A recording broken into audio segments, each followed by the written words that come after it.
This morning we are here to sign the grant agreement on the Denarau Bridge reconstruction project. The grant being given, of course, by the Bainimarama government to Fiji Roads Authority, which will ensure that the Denarau Bridge is reconstructed. We have with us this morning representatives of Denarau Corporation Limited. We have the chairperson for Fiji Road Authority, and we also have the CEO of Fiji Road Authority. This agreement will be signed between the three entities, that being the government, Fiji Road Authority and Denarau Corporation Limited. We'll go ahead with that now, and then we can ask questions afterwards.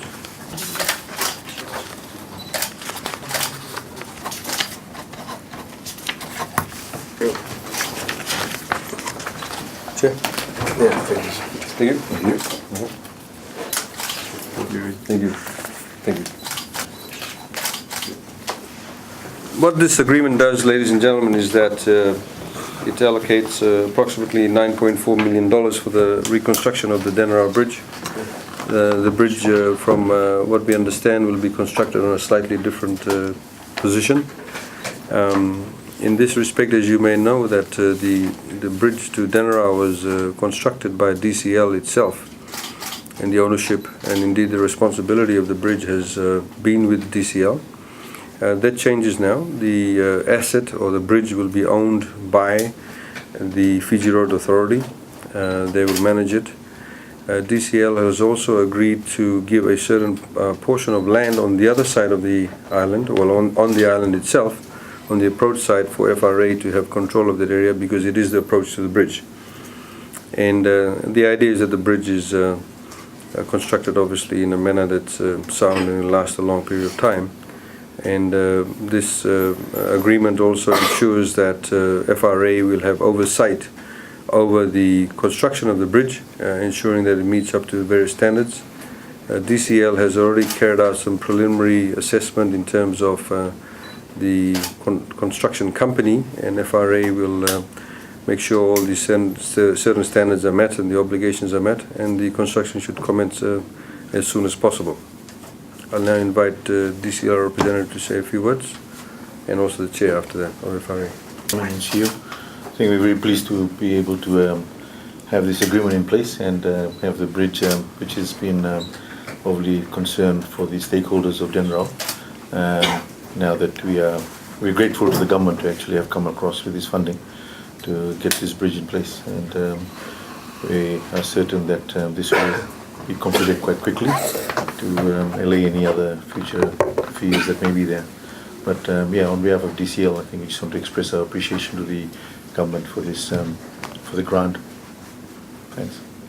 I wanted to thank the Attorney General and the Minister for Public Enterprises and Tourism, as well as the Office of the Solicitor General, for getting us all together here this morning,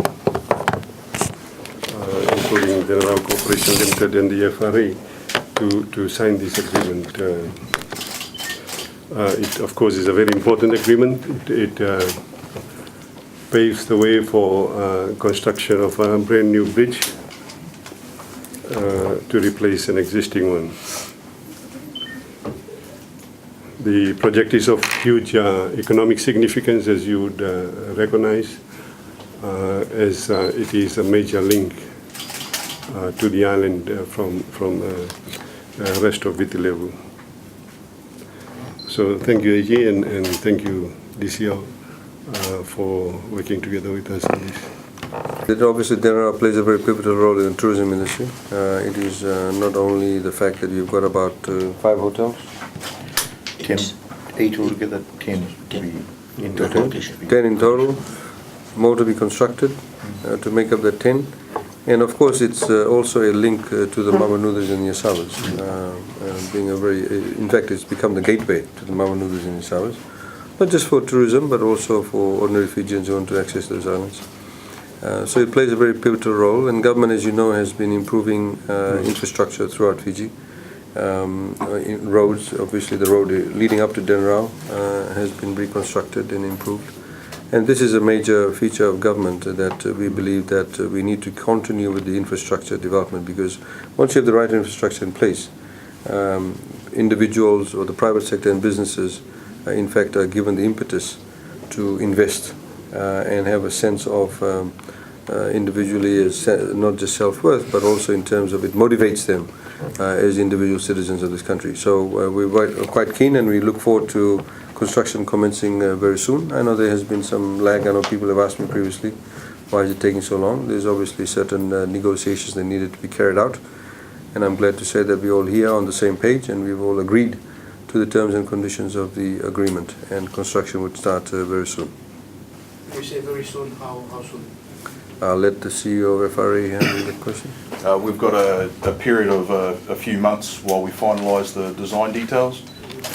Towards the end of that period, we should see establishment work, some preliminary works starting on site, and the overall project will take around about 12 months.